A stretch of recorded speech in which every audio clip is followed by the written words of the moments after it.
Welcome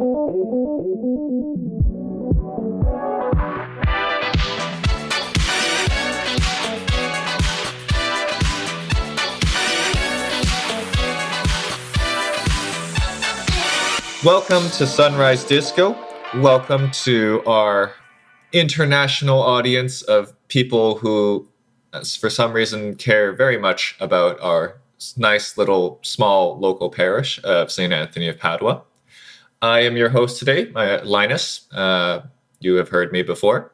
And joining me are the usual crew. We have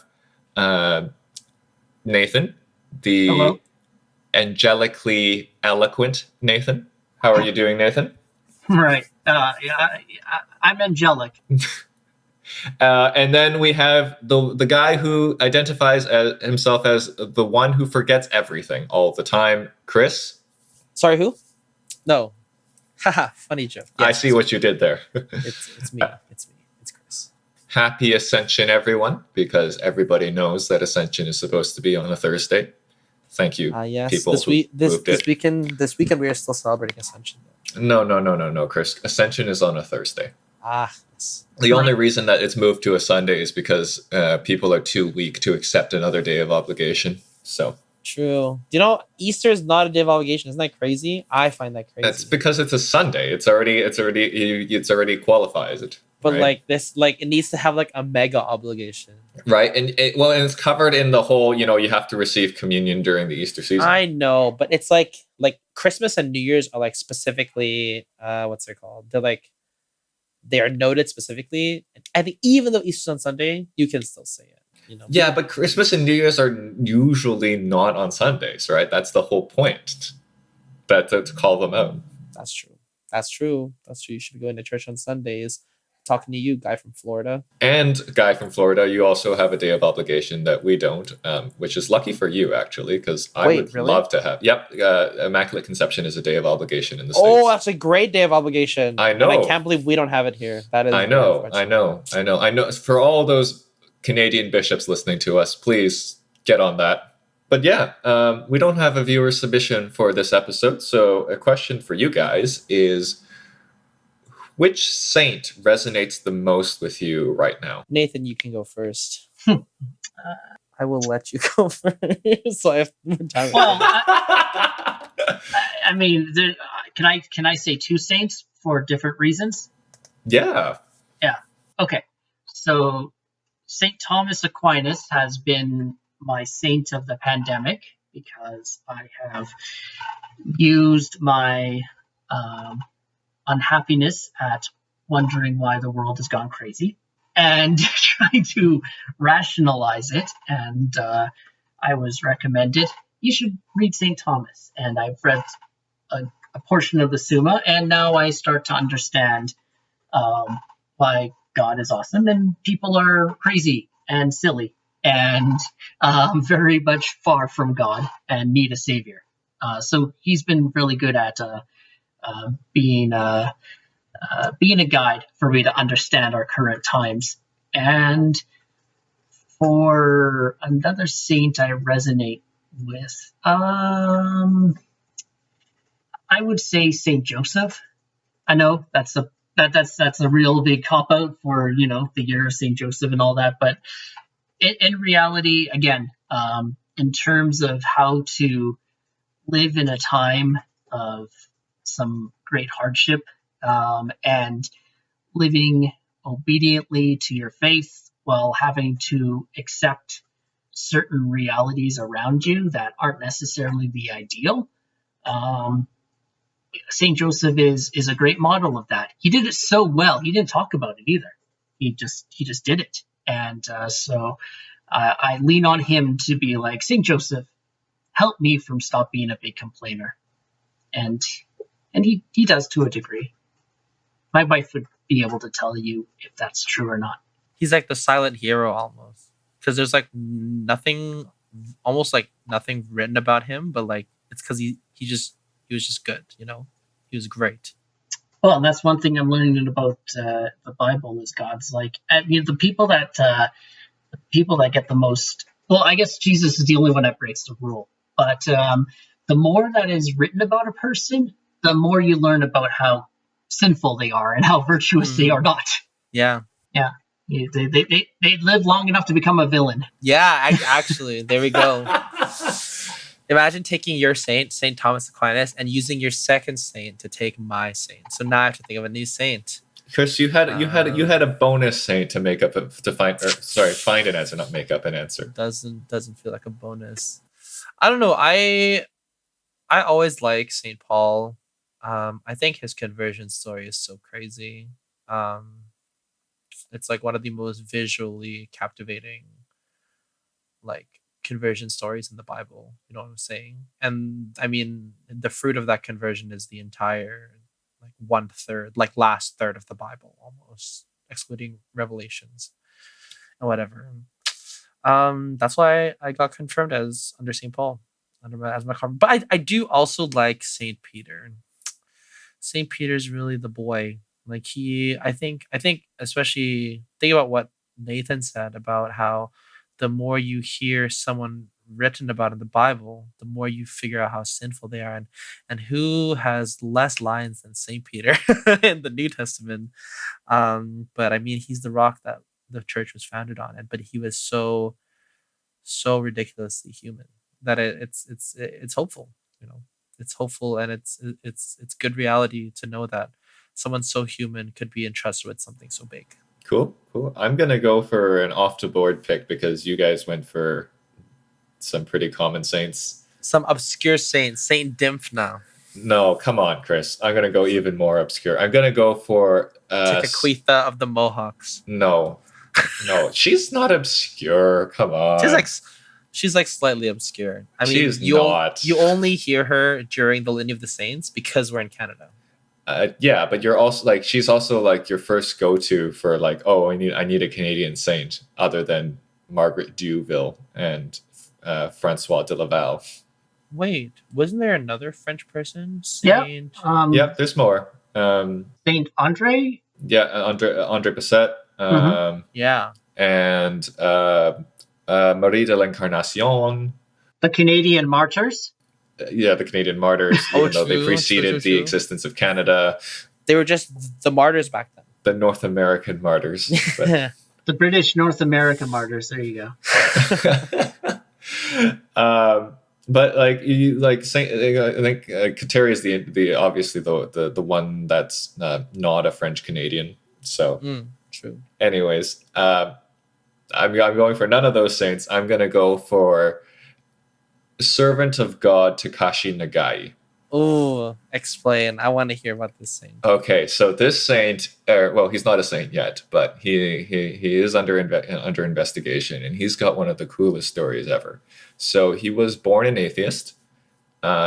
He in Japan, as his name would imply, and he was a medical student in basically in and around the era of the Second World War. He became Catholic because he loved reading Pascal, and he decided to take up Pascal's wager and go and find some Catholics to go live with. And of the house that he chose, there was a young woman there, and they fell in love and they got married. And he converted. Well, he didn't. I don't want to say he converted for her, but he was sent away to fight in the war in China, and they had a little bit of a moment before he left. And then when he came back, he was basically so shell shocked with all that, the horrors of the war, because he was a doctor, that he took to meditating one line from of the Bible every single day. He just kind of repeated it to himself through the day, basically like a rosary, as it were.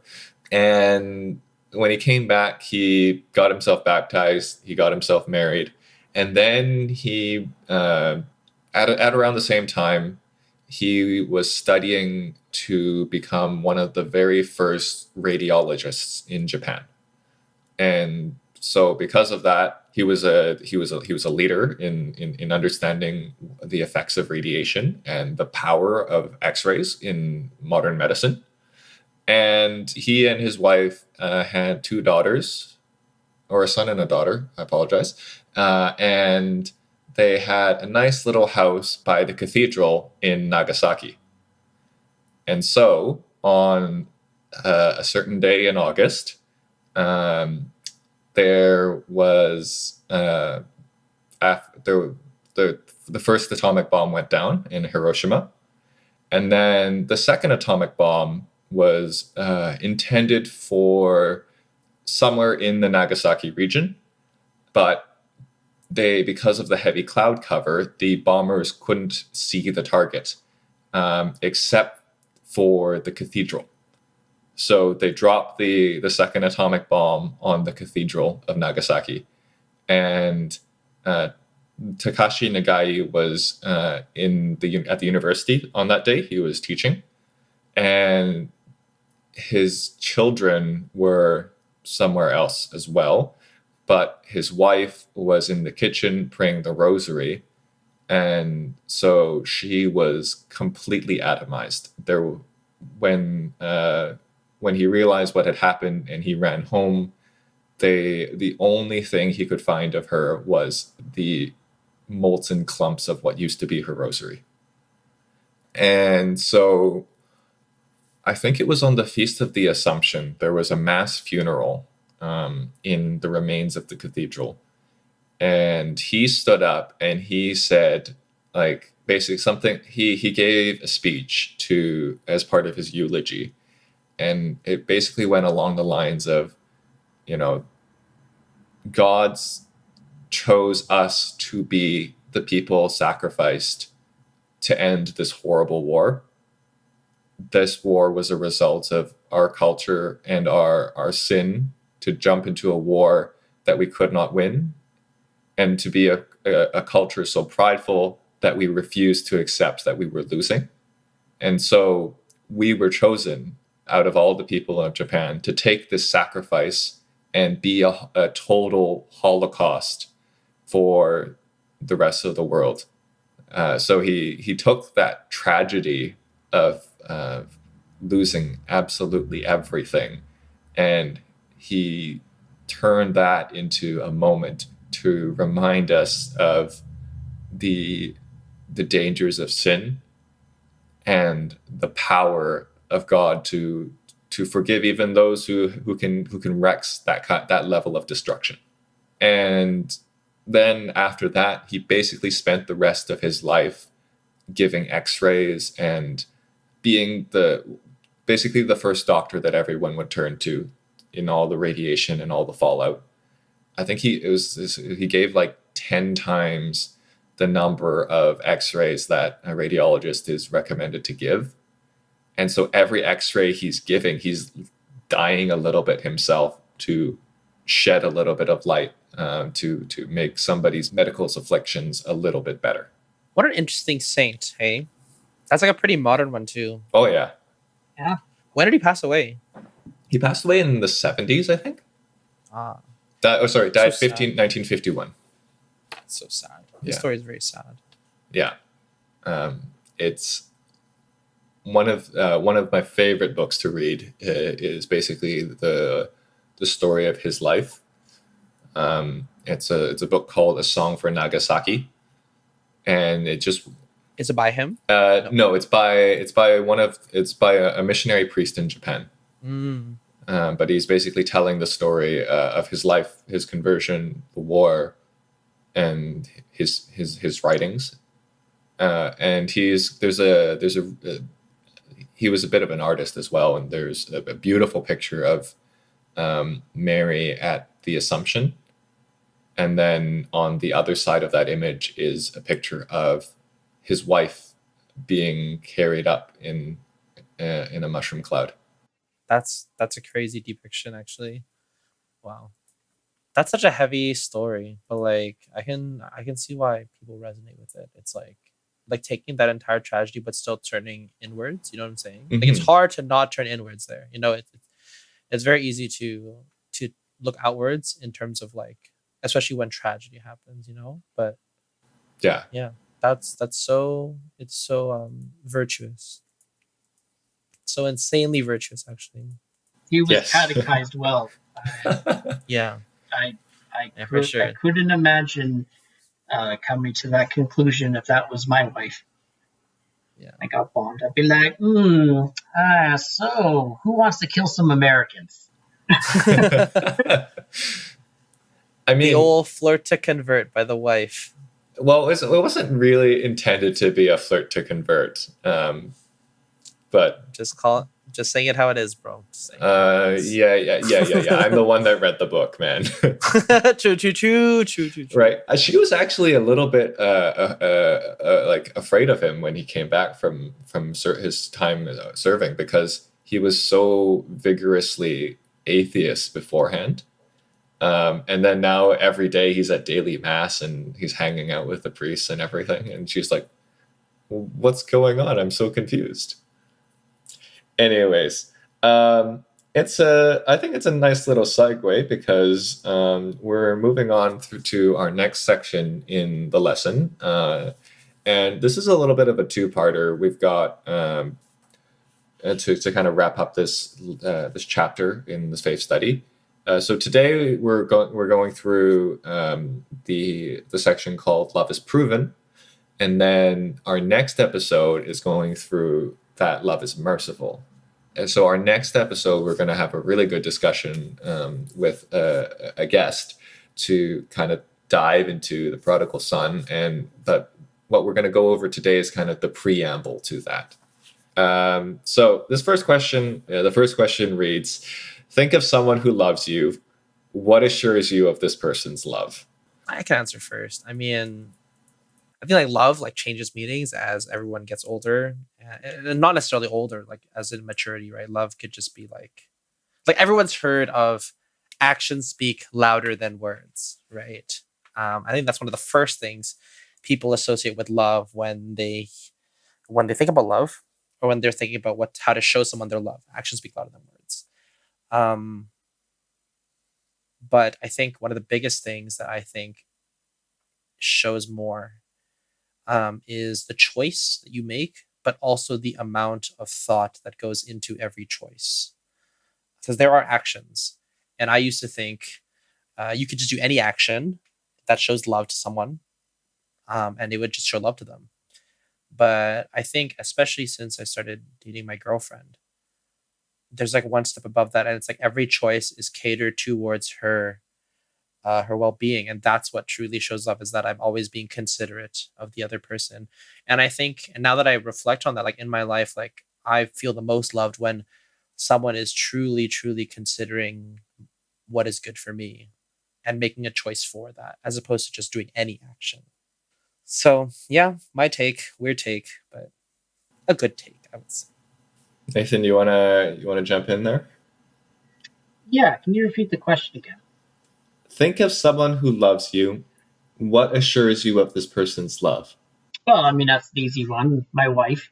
What assures me of her love is the fact that she accepts me for who I am, and she understands that love is not only a feeling, an attraction to somebody else, and shared values or whatever, but it's a choice, and that choice has to be made at times, because it's not easy to love when we fail as people, and she makes the choice to love me when I am not at my best, and usually when I'm not at my best, I don't realize I'm not at my best. But when I become aware of being not at my best, I realize how lucky I am that she chooses to commit and to see beyond my failings, and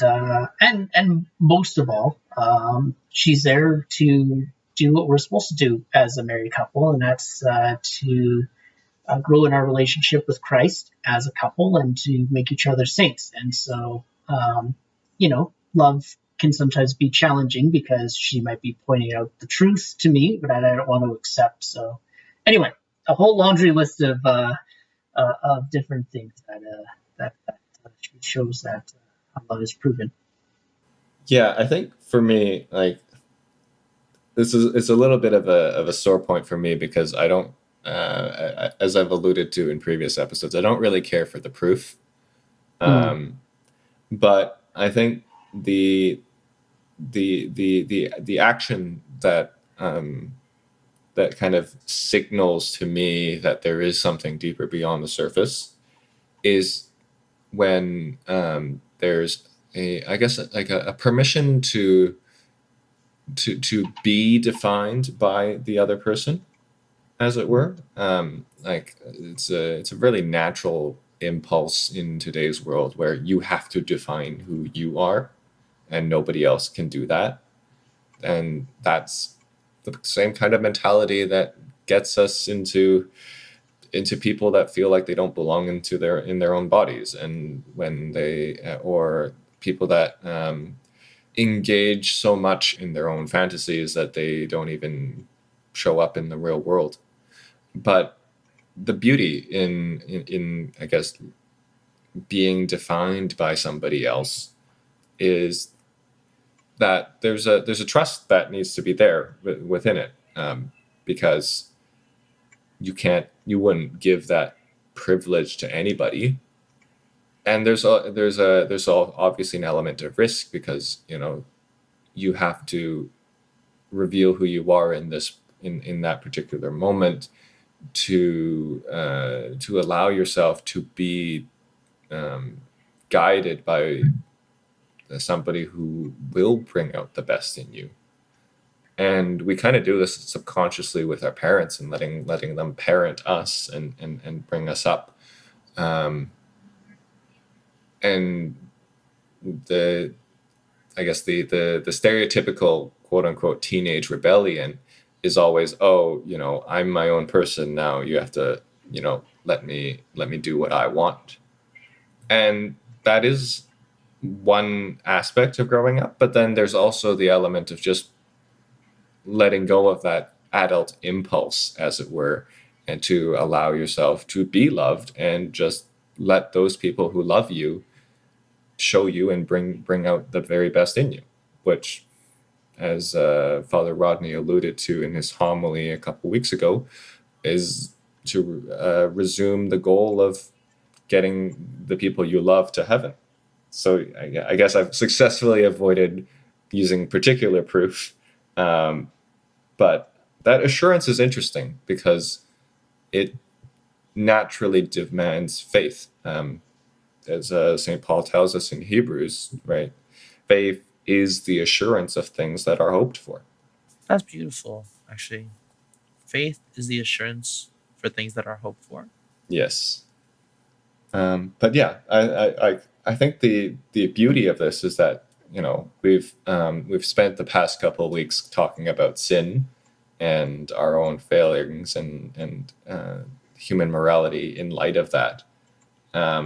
But the important thing to remember is that there is a turning point, right? That we have exited our perfect union that was originally offered to us, offered to our first parents. But having exited that, it doesn't remove us from God's love. So the next question leads us to Romans 5:6-8. Does anyone have that open? You know I do, All Linus. right. I can read it. Romans chapter 5, verse 6 8. Yeah. Right? While we were still weak, at the right time, Christ died for the ungodly. Why? One will hardly die for a righteous man, though perhaps for a good man, one will dare even to die. But God shows his love for us in that while we were yet sinners, Christ died for us. All right. Not an easy passage, but it is one that is true. It's really clear cut, actually. I like how it's phrased, it's like it makes us consider how we love people in our lives, it makes us consider how it's almost easy to love people that we love because we love them, right? It sounds silly to say, but the true love comes from loving someone that may even be evil, like God loving someone that is evil more than we could ever love someone that we love to our fullest capacity, right? It especially brings the question, it's like when Jesus says to love your neighbor, like how much weight that really gives because of how, I guess, easy it is to love someone who we love, right? Because as we've talked about, I think all of us said the same thing, that love is an action, right? It's easy to do loving things and to make that choice if we love them, but it's hard to do those things for people that we may not like. Things that kind of ties back to your Japanese saint there, Linus. Seeing that, his wife died so that redemption could take place, so that an evil could be thwarted, and the proud to learn the extent of their sin. So, it's because he could very well be like, in a way, he loves the people that dropped the bomb. That is it's a next level love that I think a lot of us don't have. Yeah, that is a next level love. It's like when people always say like, oh, God is with you when you're suffering. It's like equally true as God is also with the person causing your suffering, if you are suffering because of another person, right? And which is hard to, it's like as hard as it to hear, like God loves you so much that there's nothing that you could ever do to increase or decrease his love for you, which is also hard to hear, right? God can never love you any more or any less because he loves you perfectly. And I think the other aspect is that he loved you first, right? I think this Father Mike Schmitz at one of the youth conferences where he was talking about how, like, you can always when people are first trying for the very first time saying I love you to God, they expect to hear a response, right? But what they don't realize is that they are the response. There is no I love you too, because what they say is the I love you too. God has already supplied the I love you. That's a super hot take. I actually love that take. Wow. That's crazy. It's like people don't realize that whenever they're saying I love you, you are actually just responding to what God is already consciously doing to you every moment of your entire life. I can't take credit for that hot take. That's that's Father Mike Schmitz all the way. So it's okay. Whoever you are, Father Mike, you're doing God's work. Bible in a year, what? No, that's a crazy take. I love that one actually. Yeah. But yeah, it makes you think about how I remember I was reading this book. It's like, why are we called to love? It's because God is like literally willing us into existence every moment of our lives, and each moment is filled with love because he is consciously making the choice to do that out of love, right? Like the entire existence of the universe is based off of his conscious choice to uphold that existence and that reality because of his love for us, which is also another hot take, I guess. Chris, you've called out like 3 hot takes in this recording session already. Do we ever have any like medium takes or? You know what? A medium take. I like versus populace in the mass orientation. Whoa, no, that's whoa, never mind. That's a hot take too. That's hot take actually too. a hot take. Shoot. Okay, let me think. Medium take. Never mind. You know what? Let's just move on.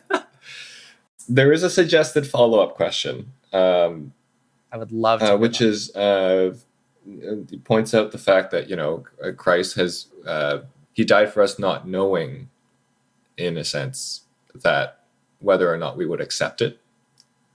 Obviously, Christ, the Christ that is God, is omniscient, so he does in fact know, but the human element is still taking that leap of faith in pursuing that sacrifice. And so the follow-up question is, well, is there anyone that you would be willing to die for? And maybe we could just leave that one in silence for the viewers, unless you actually have a question or an answer to that to throw in there. I think, yeah. I mean, like people, like, that is like, if you really thought about that question, it's very hard to answer, Mm-hmm. you know, because it's so, like, I die for you, bro. You know what I'm saying? Like, people, like, I don't know who says that anymore, but it's almost gotten to the point that it's like so watered down. You know what I'm saying?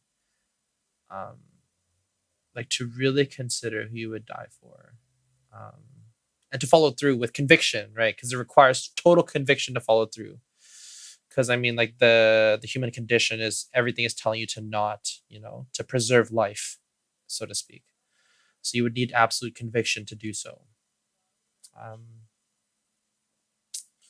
and yeah, I do know people in my life I would die for. Nathan, anything you want to throw on there? I'm trying to. This conversation is reminding me of a quote, and I need to stall for me to pull it up. So. Oh, okay. Yeah, no, obviously there are Classic. people I die for. I'm just kind of thinking to how Christ died for all of us. My translation of the of that of that Bible, I think is I like the wording here. Yet why did Christ, while we were still infirm, at the proper time, suffer death for the impious? Why did he suffer death for those that couldn't give a damn that about what he was going to do? And to know that is the perfect love, that is something very, very interesting to comprehend. Again, going back to your Japanese saint, like, it's a better man than me. I could not come to that conclusion, to be like, him and his wife and his community. I mean, wasn't them who started the war, wasn't them who had those prideful convictions, but still was able to extrapolate that suffering and say it's beyond us, and we are sinners, and we have to be willing to accept that brokenness and see it redeemed. It's deep. Yeah. It's interesting that your translation uses impious. Like, impious almost feels less bad than a sinner. I think impious sounds super evil. I mean, like, impious, I kind of see it as like irreverent, right? Like, you can, like, reverent is a virtue, right? And so, and piety is also a virtue, and like, any level of not living up to that virtue is by definition impious, right? And so it's, on one hand, like, it feels like it's not as bad as outright sin, right? You can be irreverent but not necessarily sinful, right? Or maybe at worst be at a venial level. But even then, like, it still opens up a new dimension on that reading, because like, we haven't even started to work on that virtue, and yet it is already given. That gift is already given. But the quote I wanted to pull up is that really kind of came to my mind during your answer, Chris.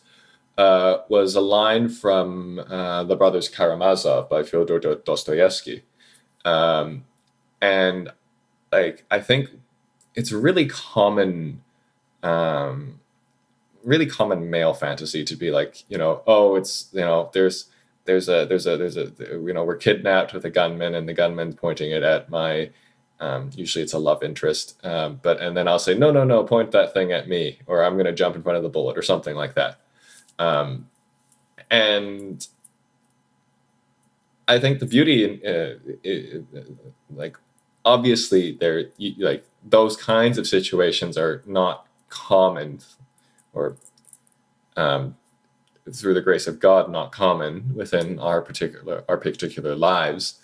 But there's also there's an ingenuity. There's an element of just not being genuine in that, because you're kind of waiting for the perfect moment to fulfill the storybook. And so the line from Dostoevsky reads that love in action is a harsh and dreadful thing compared with love in dreams. Love in dreams is greedy for immediate action, rapidly performed and in the sight of all. Men will even give their lives if only the ordeal does not last long, but is soon over, with all looking on and applauding as though on the stage. But active love is labor and fortitude, and for some people too, perhaps, a complete science. I like that. It almost. It's almost like it's like identifying almost the silliness of instantaneous love, where it's like, I guess you would say kind of like chivalry, where it's like small actions of love that you do occasionally to show people that you love them, whereas like true as like an act of dreaming just for the sake of being witnessed, right? It's like it's that whole who bows the lowest kind of thing. As in like who, like those Pharisees who pray the loudest, cry the most tears, and bow the lowest when they pray, is lesser than that one man or the one dude who's like kneeling, just beating his chest, saying, "My God, have mercy on me, a sinner." Right? It's that whole thing, and it's like in reality, IRL love is like very much a consistent ongoing effort that could even be a science because of how much thought and pattern, habitual thought and pattern it takes to consistently show someone that you love them, right? As opposed to being selfish. So I love that too. I've actually heard of that book a lot. Dostoevsky, the brothers Karamazov. I've heard of that book. It's been on my to read list for a while. It's a heavy book. Yeah. Do you know who recommended it to me, actually? Our principal, Mike Perry, Mr. Perry. It sounds like something he would recommend. Oh, 100%. 100%, right? 100%. It is quite thick, though, as I've heard, at least. Nathan, anything? No. More good Dostoevsky. What a guy. Yeah. Yeah, he really... that is so beautiful. Like, dream love, so wrong. I mean, good in a sense, but like just gotta live in. Can you repeat that again? How does he describe that again? Active love. Active love. Yeah. Yeah. It's just that is real heroic. Yeah. Yeah. And speaking of active love, we would actively love it if you would tune in for our next episode, when we supply the next element that kind of ties this whole segment of episodes together. And we will be joined by a special guest, so you can look forward to that as well. But until then, we will see you next time. By the time you hear this, it will probably be too late to sign up for faith studies. But you are always more than welcome to do so at the next time that it is offered. And in the meantime, we hope that you keep tuning in so that we can regale you with how awesome it is. So I've been Linus, and I've been joined by Nathan and Chris. And we hope that you have a wonderful 2 weeks until you hear from us next. Thanks, everyone. Thanks, everyone. God bless. Thanks for listening to Sunrise Disco. If you enjoyed this episode and you'd like to help support us, please share it with others. You can post about it on your social media or drop a review or rating below. Got questions or want to chat about something brought up this past episode? You can reach us at sunrisedisco.sapv@gmail.com. To catch all the latest from us, make sure you click that follow or subscribe button on your favorite podcast platform. Thanks again. God bless you, and we'll catch you next time.